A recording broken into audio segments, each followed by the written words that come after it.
Hey, this is Ryan of Happy Healthy Vegan. So you guys know I love responding to the why I'm no longer vegan videos, trying to see if there's some kind of real compelling reason why people had to stop eating a diet of only plants. Well, one of these people actually made a video response to me, Raw Form of Life, and boy did she make a response. It was like well over an hour long, trying to just find all the problems and faults with my video. So I'm obviously not going to cover her entire video. This would be like a 2 or 3 hour video. So I'm going to try to find some of the more important parts of her video and have a look to see, am I totally wrong and is she totally right? Veganism is going to kill you and all that. So let's jump right in. So today let's focus specifically on the aspect of veganism. What makes it so hard to quit this lifestyle even when it no longer serves you? When you realize that your health, your mental state would definitely, undoubtedly benefit from consumption of animal products. I mean, she says it's like some kind of well-known, well-established, empirical, evidence-based fact that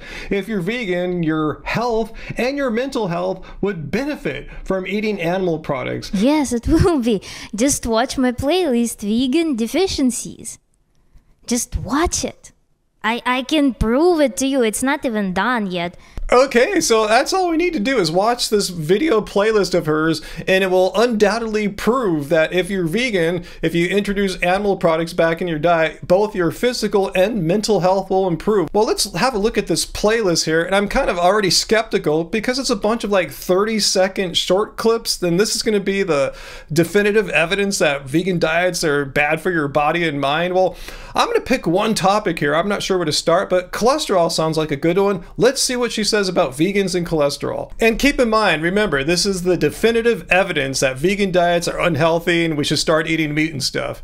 Your body expects B multiplied by A multiplied by X cholesterol from the GI tract, but it gets nearly zero because we have C, B, A, X amount of cholesterol, while at the same time getting loaded instead with plant sterols, with plant fats, with all of your plant milks, dressings, and such. Given an array of likely vegan nutritional deficiencies that we discussed in part 1 and 2, this whole situation with cholesterol and forcing your body to produce some immense amount of cholesterol, to me sounds kind of unreasonable and kind of dangerous even. So basically what ends up happening is that some systemic issue that demands your body to produce cholesterol, certain demands for hormones, certain repair needs are not addressed, and that damage is very likely on a vegan diet. So everyone, leave your comments down below. Are you convinced by this cholesterol segment of hers? Remember, I just picked this one at random. Maybe she has some better ones, but I don't understand what the hell she's saying. But she seemed to be saying that the lack of dietary cholesterol in plant-based diets forces our bodies to produce an extraordinarily unnormal amount of cholesterol naturally, and that's somehow bad and unhealthy. Well, let's see if that's the scientific consensus. No, a vegan diet is not inherently unhealthy due to the lack of dietary cholesterol. In fact, well-planned vegan diets are often associated with lower cholesterol levels and improved heart health because they naturally contain less saturated fat and cholesterol compared to animal food diets. That was an artificial intelligence overview, and if you're one of these people that doesn't trust AI, it's biased or something like that, well, I'll show you, it still reflects the scientific consensus here. Let's look at this page from Stanford Medicine Nutrition Studies Research Group entitled Effects of a Plant-Based Diet on Plasma Lipids. And after a mere 4 weeks, the participants on the plant-based diet significantly reduced their total and bad LDL cholesterol levels. But back to Raw Form of Life's point, you would think if it were so dangerous to not eat meat and have our bodies produce our own natural cholesterol, but she says this is really unhealthy and it's going to lead to all these horrible things, you would think maybe that Stanford Medicine might mention that, but not seeing that. And again, the AI overview makes no mention of this being dangerous, this being eating just plants. So her conceited claim that her playlist here definitively proves that we shouldn't be vegan, we just need to watch it and the evidence is there. Well, the first random topic I picked here is not convincing in the slightest bit. But anyway, let's move on and see some more nonsense. It's just proven by science. It's proven.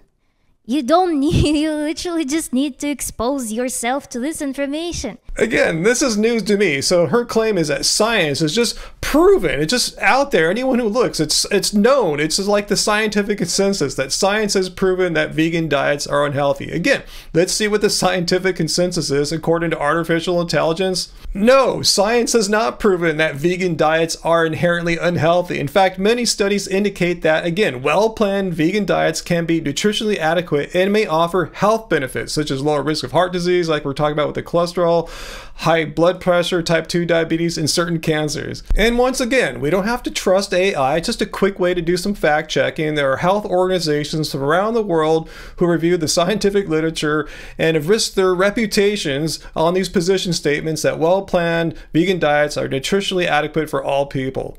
And I showed that very list in my original response to her, and as we'll see in a few minutes, in order to get around this, she's going to totally break out some of the most extreme gaslighting of all time. But we'll get there in a second. Let's continue on, though. So you are participating in an experiment. But there is an overwhelming amount of data that says that this experiment is faulty. Well, if you're referring to your so-called definitive playlist, well, it's really not as good as you think it is. This experiment is likely to end in very bad outcomes.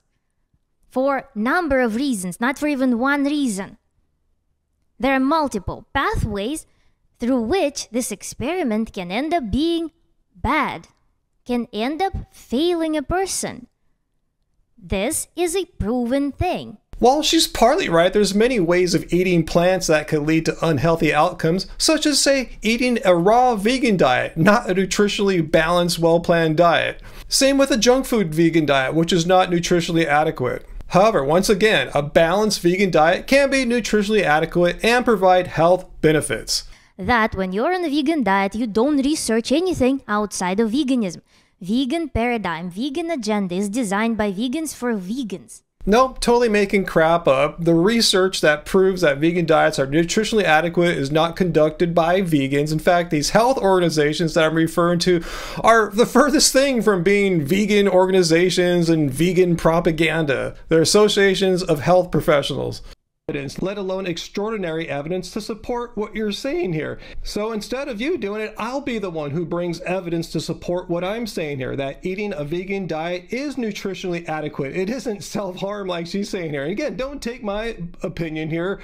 I'm just a music producer, but let's take the opinions here of health organizations from around the world who have biochemists, nutritionists. Institutions have no weight. Institutions are anonymized entities. They don't have anything to do with science.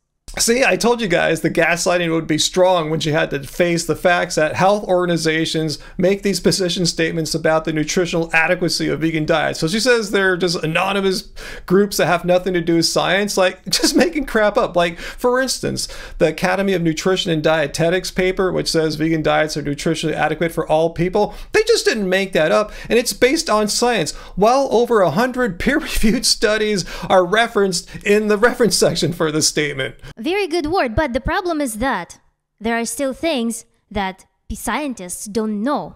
Well, yeah, that's how science works. There's still many discoveries to be made in quantum physics and astrophysics and biology and chemistry and human health. So what are you saying here? There's so many things we don't know, so vegan diets are unhealthy? Let me just flip that logic on you. There's so many things we don't know. For all we know, there's way more things that science has yet to discover about how unhealthy eating meat is for the human body. So this is a criminal offense on behalf of the anonymized organizations. Yeah, it's a criminal offense to review the peer-reviewed scientific literature and make an evidence-based recommendation on the nutritional adequacy of plant-based diets. If you listen to everything that those institutions were telling you, your life would be pretty interesting, I would say. Yes, I think I have a pretty interesting life here as a music producer that happens to have good health based on the blood labs that I've been putting up the entire time. I've had my vegan YouTube channel based on my physical fitness and athleticism, being able to play basketball and slam dunk in my 50s. Yeah, I have a pretty interesting life. She's right on that one. And they are not liable for anything.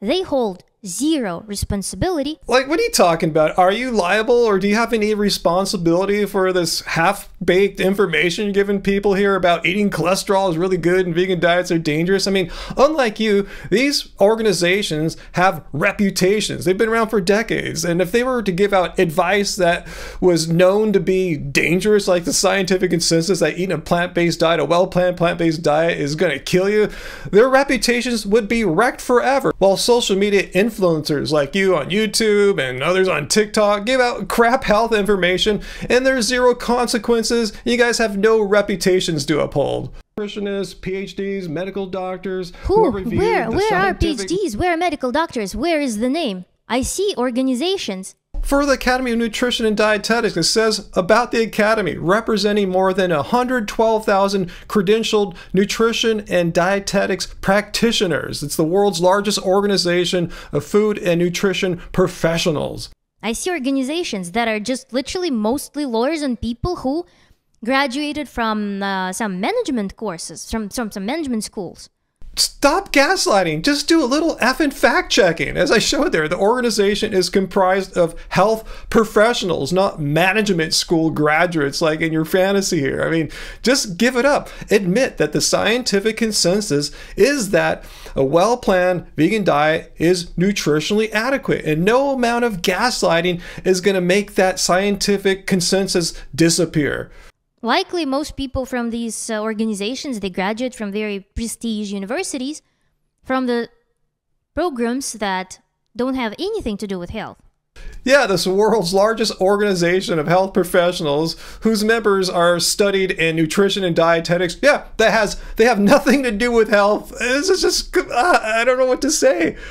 Literature on vegan diets and nutrition, and there's a general scientific consensus just go in my playlist. Well, again, such conceit. She seems to truly believe that her YouTube playlist of these odd 30-second shorts disproves all these scientifically based position papers about the nutritional adequacy of vegan diets. She thinks she found some other alternative reality with alternative facts that's so definitive and obvious. Once any human watches it, they will be convinced, and it just not the case. Just stop it. Stop with this half-assed, half-baked crusade against veganism. I'm sorry, whatever you were doing, you're probably doing some extreme raw restrictive diet and it didn't work out for you, and I'm sorry for you, but that's not what any of these health organizations are recommending. So please don't dismiss the entirety of healthy vegan eating because your particular restrictive woo-woo way that has nothing to do with about animal cruelty and exploitation, has to do with your body and looking good or something like that. Please don't dismiss all of veganism based on your finite personal experience and your gaslit version of science. So anyway, leave your questions and comments down below. Were you convinced by her cholesterol playlist thing there that I showed? Did that show you, yeah, we gotta quit veganism. It's super unhealthy. It's this crazy experiment that's gonna lead to you having an interesting life. Let me know your thoughts down below. Hit like, share this video, and if anyone is watching this and thinks, yeah, raw form of life is totally right and Ryan is just crazy, come to my Friday live streams, 6 p.m. Pacific Standard Time, and we can have a discussion. Just gotta be civil. So until next time, guys, until Friday, remember, doesn't suck being vegan.